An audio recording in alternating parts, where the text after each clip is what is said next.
50 Pilipinong pari ang kasama sa listahan ng mga may record umano ng pang-aabuso base sa inilathala ng isang watchdog group na nakabase sa Amerika.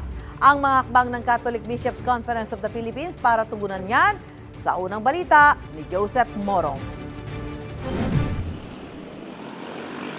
80 paring nagsilbi sa Pilipinas na may record ng sexual abuse ang inilathala ngayon sa website ng grupong bishopaccountability.org. Sa bilang na yan, nasa 50 ang mga Pilipino at halos kalahati naman ng pang-aabuso ginawa sa Pilipinas.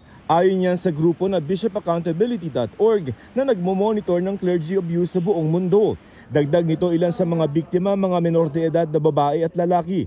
Bagaman may nakalistang naabsuelto sa prosekusyon, ilan ay nakasuhan na o inalis sa pagkapari ayon sa grupo.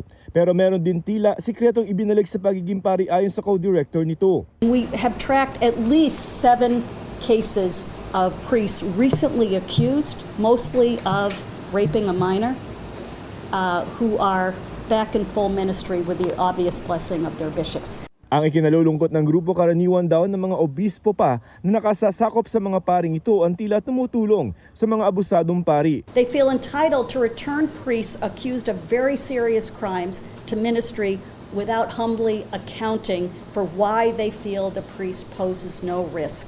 Bukod sa mga paring Pilipino, may 10 dayuhang pari ang inakusahan ng pang-aabuso dito sa Pilipinas pero hindi na isa publiko.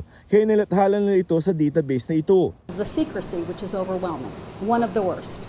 Philippine bishops feel entitled to their silence. They feel entitled to withhold information about sexual violence toward minors.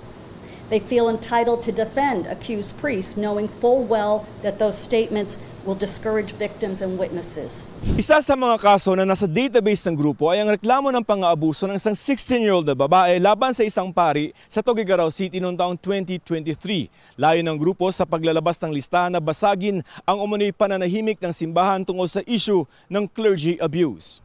Tugon naman ang Catholic Bishops' Conference of the Philippines o CBCP o organisasyon ng lahat ng mga obispo sa Pilipinas. Nagtalaga na sila ng Office for the Safeguarding of Minors na pinangungunahan ng isang arsobispo, mga obispo at mga eksperto sa utos na rin ng Roma. Ang atas daw ng Vatican ngayon ay seryosohin ang pagpapanagot sa mga umano'y pang-aabuso ng mga pari. Responsibilidad aniya ng mga obispo ang pag-aksyon sa mga reklamo na dapat ipaalam agad sa Vatican. Aminado ang grupong bishopaccountability.org na para sa Pilipinas na ikatlong pinakamalaking bansang Katoliko sa mundo, maaaring hindi madali ang magreklamo. Gusto raw nilang iparating sa mga biktima na meron silang matatakbuhan. Si Gemma, isang transgender na naging biktima ng pang-aabuso ng isang dayuhang pari, magkaiba raw ang pananampalataya sa Diyos at tiwala sa institusyon. This has nothing to do with God.